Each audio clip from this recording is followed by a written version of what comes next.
Hello दोस्तों, the scary story channel में आपका स्वागत है। इस चैनल पर मैं कई प्रकार की डरावनी और रहस्यमयी कहानी सुनाता रहता हूँ। अगर आपको भी ऐसी ही कहानियाँ सुनना पसंद है तो इस चैनल को सब्सक्राइब कर लीजिए। आज भी मैं आपके लिए कुछ ऐसी ही कहानियाँ लेकर आया हूँ। कहानी शुरू करने से पहले मैं आपको बता दूँ कि ये सारी कहानी मैंने एक वेबसाइट पर से ली है और आगे की कहानी मैं आपको बिल्कुल वैसे ही सुनाऊँगा जैसे मुझे मिली है। तो ज़्यादा देरी ना करते हुए चलते हैं अपनी पहली कहानी की ओर। मैं अपने साथ हुई एक घटना के बारे में आज आप सबको बताने जा रहा हूँ। कोई नहीं जानता कि वहाँ हमारे साथ क्या हुआ है। मैंने किसी को भी सारी बात पूरी तरह सच नहीं बताई है क्योंकि कोई भी मेरी बात पर यकीन नहीं करता। पर आज मैं आप सबको इस बारे में बताना चाहता हूँ ताकि मेरे दिल का थोड़ा बोझ हल्का हो सके। मैं एक साधारण सा पुलिस ऑफिसर हूँ जो कि अपने एक सीनियर के साथ उस घटना को देखने के लिए गया था, पर हम नहीं जानते थे कि हमारे साथ कुछ ऐसा हो जाएगा जो हमने कभी सोचा भी नहीं होगा। वो एक नॉर्मल सा दिन था। मुझे एक कॉल आया। मुझे बताया गया कि हमें एक जगह पर पहुंचना है। वहाँ से इमरजेंसी का कॉल आया था। मैं ज़्यादा देरी न करते हुए अपने सीनियर को लेकर वहाँ पर चला गया। वहाँ पहुँचे। उस कॉलोनी में पहुँचकर हमने देखा कि वहाँ पर कुछ लोग बाहर की तरफ खड़े हुए हैं।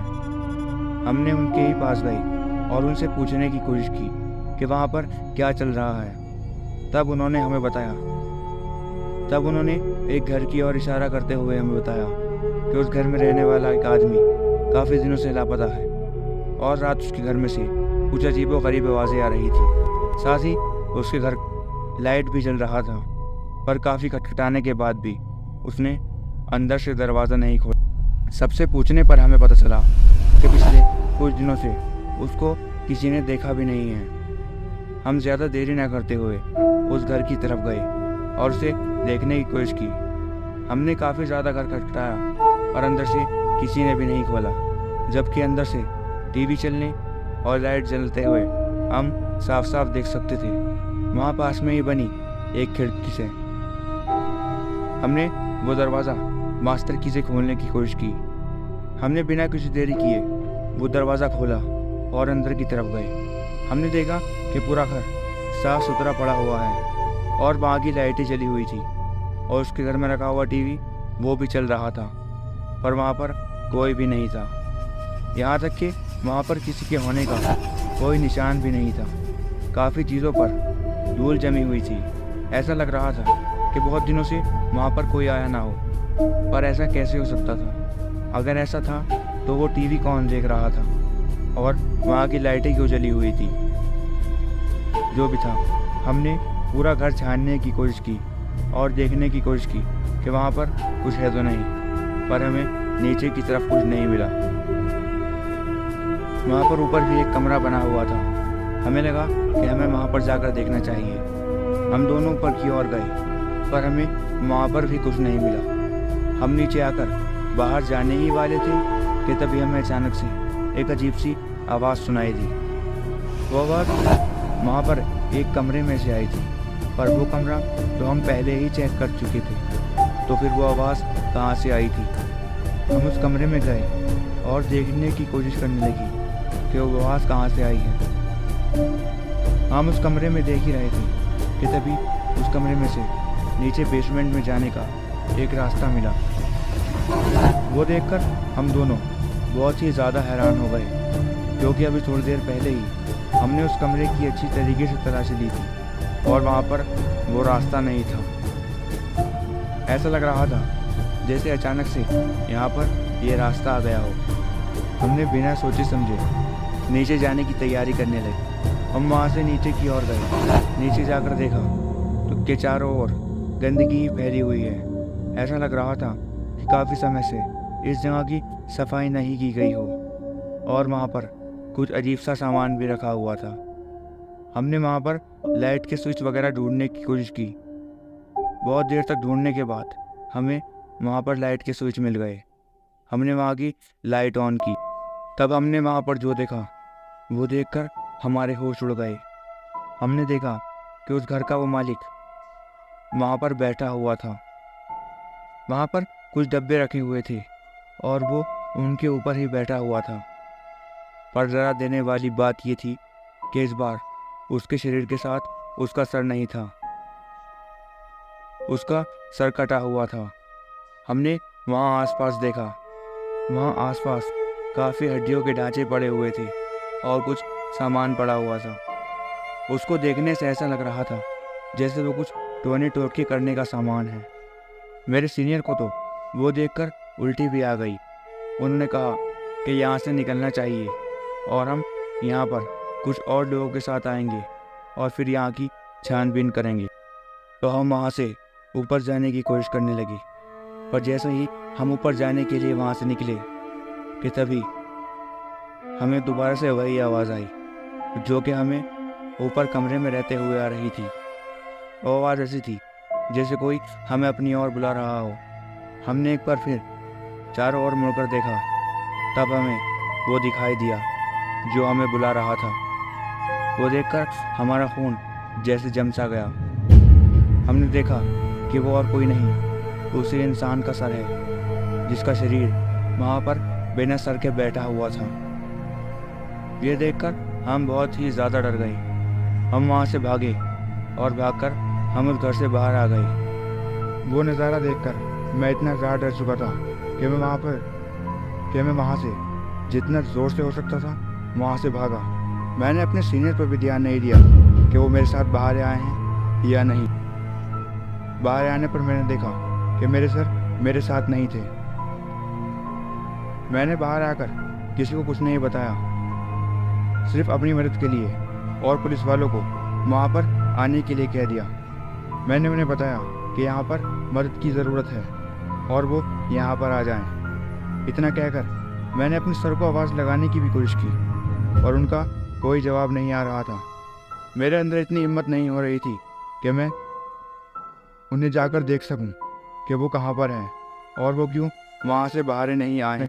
मेरे कुछ देर वहाँ पर इंतज़ार करने के बाद ही कुछ और पुलिस वाले लोग वहाँ पर आ गए। मैं उनके साथ घर के अंदर गया और मैंने उन्हें वहाँ पर हुई घटना बताने की कोशिश की, पर वहाँ पर तो अब वो रास्ता था ही नहीं। पर ऐसा कैसे हो सकता था? अभी तो मैंने अपनी आंखों से वहाँ पर रास्ता देखा था और मैं वहाँ पर गया भी था, पर अब वहाँ पर कोई भी रास्ता नहीं था। अच्छी तरीके से पूरा घर दोबारा चेक करने के बाद भी हमें वहाँ कोई सुराग नहीं मिला। मेरे सीनियर्स ने काफ़ी बार मुझसे जवाब मांगा कि वहाँ पर मैंने क्या देखा था, पर मैंने उन्हें कुछ भी नहीं बताया।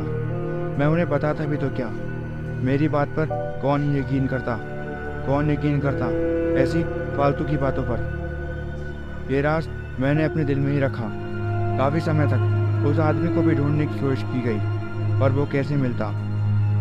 वो तो वहाँ से गायब हो चुका था और ना ही मेरे सर मिले जिनके साथ मैं वहाँ पर गया था। मैं नहीं जानता आज भी कि वहाँ पर मेरे साथ क्या हुआ था, पर मैं अब कहीं भी इस तरीके से अकेला जाने से डरता हूँ। मैं नहीं चाहता कि मेरे साथ कुछ ऐसा हो जाए। ये पहली कहानी बस यहीं तक थी।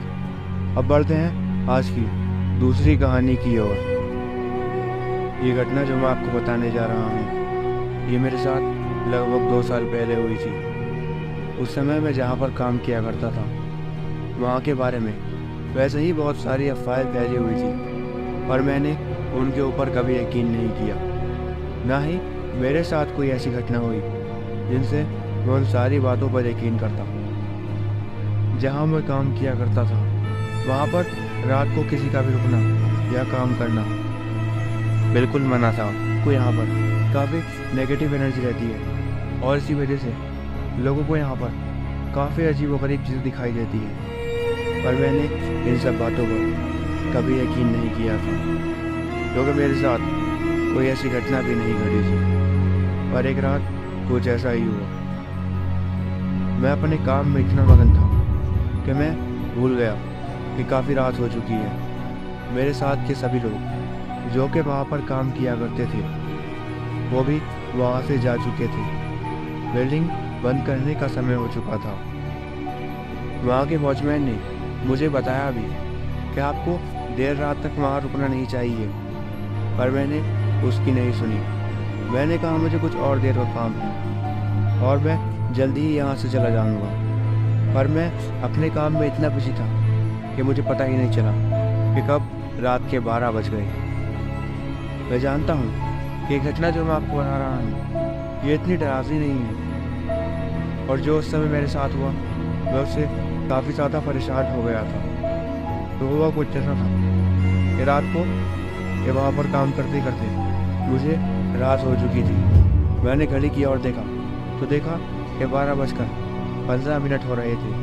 मुझे लगा कि मुझे जल्दी ही यहाँ से जाना चाहिए। इसी वजह से मैं अपना सामान एक तरफ कर ही रहा था कि तभी अचानक से मुझे वहाँ के कोने से एक आवाज़ आती है। वो आवाज़ ऐसी थी कि जैसे वहाँ पर कोई हो। मैंने देखने की कोशिश की कि वहाँ पर कौन खड़ा है। तभी मैंने देखा कि वहाँ पर एक आदमी खड़ा हुआ है। मैं उसके पास गया। शुरू में तो मुझे बहुत डर लग रहा था, पर बाद में मैंने ध्यान दिया कि वो एक वही आदमी है जो कि हमारे साथ काम किया करता है, पर अब वो काफ़ी ज़्यादा अजीब लग रहा था। वो एक निगाह से मुझे देखे ही जा रहा था, बिल्कुल अपनी पलकें नहीं झपका रहा था। मैं उसके पास गया और मैंने उससे पूछने की कोशिश की कि तुम यहाँ पर क्या कर रहे हो, पर उसने मुझे कुछ नहीं बताया। उसने सिर्फ इतना ही कहा कि इतनी देर रात यहाँ पर रुकना खतरे से खाली नहीं है, तुम यहाँ से चले जाओ, और मेरा भी यहाँ से जाने का समय हो रहा है। मैंने उसको जवाब दिया कि हाँ, मैं तो यहाँ से जा रहा हूँ, पर तुम यहाँ पर इतनी रात गए क्या कर रहे थे? पर उसने मुझे कोई भी जवाब नहीं दिया। वो पीछे मुड़ा और दरवाजे की ओर जाने लगा। मुझे वो आदमी जाना पहचाना तो लग रहा था, पर मैं उसको अच्छी तरीके से नहीं जानता था। मतलब मैंने उसे 1-2 बार अपने ऑफिस में ही काम करते हुए देखा था।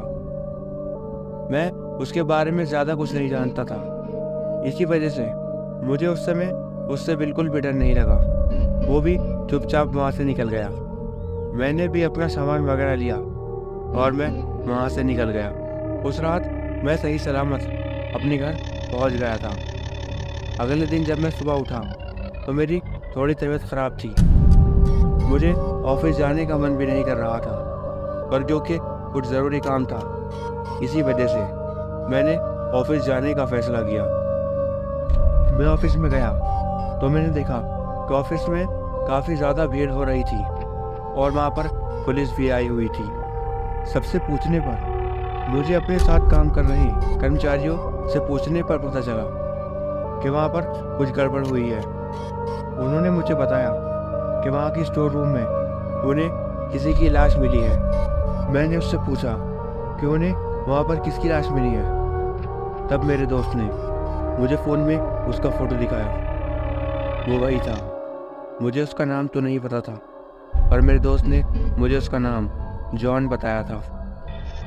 जॉन बताया। उसने बताया कि वो पिछले 2-3 दिन से ऑफिस नहीं आ रहा था। उसके घर भी फ़ोन किया, पर वो फ़ोन भी नहीं उठा रहा था। आज जब सफाई कर्मचारी स्टोर रूम में गया तब उसे वहाँ पर जॉन की लाश पड़ी हुई मिली।